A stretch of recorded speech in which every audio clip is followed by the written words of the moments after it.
మెదక్ జిల్లా మాసాయిపేట మండల కేంద్రంలోని నోవాటెక్ ఫీడ్ పరిశ్రమలో ఓ హమాలీ కార్మికుడు అనుమానాస్పద స్థితిలో మృతి చెందడం జరిగిందని, దీంతో మృతుని కుటుంబానికి న్యాయం చేయాలని పరిశ్రమ ముందు గ్రామస్తులు ఆందోళనకు దిగారు. కుటుంబ సభ్యులు తెలిపిన వివరాల ప్రకారం శుక్రవారం గ్రామానికి చెందిన పరిమాండ్ల వెంకటేష్ పరిశ్రమలో పని నిమిత్తం వెళ్లడం జరిగిందని, మధ్యాహ్నం కంపెనీ సిబ్బంది తన భర్తను ఇంటి వద్ద వదిలిపెట్టి వెళ్లారని, తన భర్త అనారోగ్యానికి గురి కావడంతో వెంటనే తూప్రాన్ ప్రభుత్వ ఆసుపత్రికి తరలించగా అక్కడి నుంచి మెరుగైన చికిత్స కోసం గాంధీ ఆసుపత్రికి తరలించగా చికిత్స పొందుతూ తెల్లవారుజామున మృతి చెందడం జరిగిందని, దీంతో గ్రామస్తుల సహకారంతో మృతదేహాన్ని పరిశ్రమ వద్దకు తీసుకువెళ్లి తమకు న్యాయం చేయాలని పరిశ్రమ ముందు ఆందోళన తెలపడం జరిగిందని తెలిపారు. మృతునికి ఒక కుమారుడు, ఒక కుమార్తె ఉన్నారు.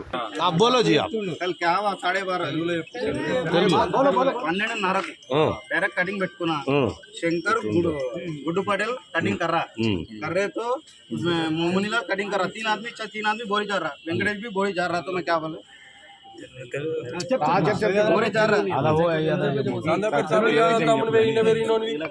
తెలుగులో మాట్లాడుతున్నా.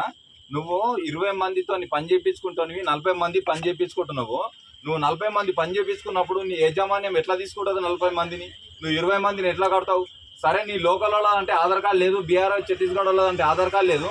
నువ్వు మా తెలంగాణలో అయితే లోకల్లో అయితే ఆధార్ కార్డు ఉంటుంది కదా.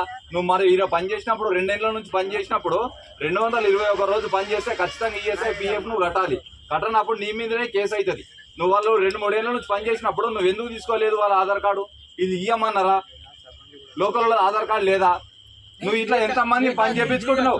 నువ్వు ఈ లేడీస్ వాళ్ళది ఒక్క నిమిషం, ఈ లేడీస్ వాళ్ళది గిట ఆధార్ కార్డులు ఉన్నాయా లేవా నీ దగ్గర? వీళ్ళందరికీ ఉన్నాయా? పిఎఫ్ ఉన్నాయా లేవా? हमारी कार्मिकुలకు వాళ్ళకు ఉన్నాయా లేవా? अरे ले उसका है जी, पूरा लोगों का, उसका पूरा लोगों का ईएसआई पीएफ बना हुआ. हाँ, कैसा फिर कुछ भी हो तो कैसा फिर उन लोगों का लेके जाके उसका देश में गिर जाता क्या? फेंक देता क्या? कुछ हुआ तो अरे क्या हुआ?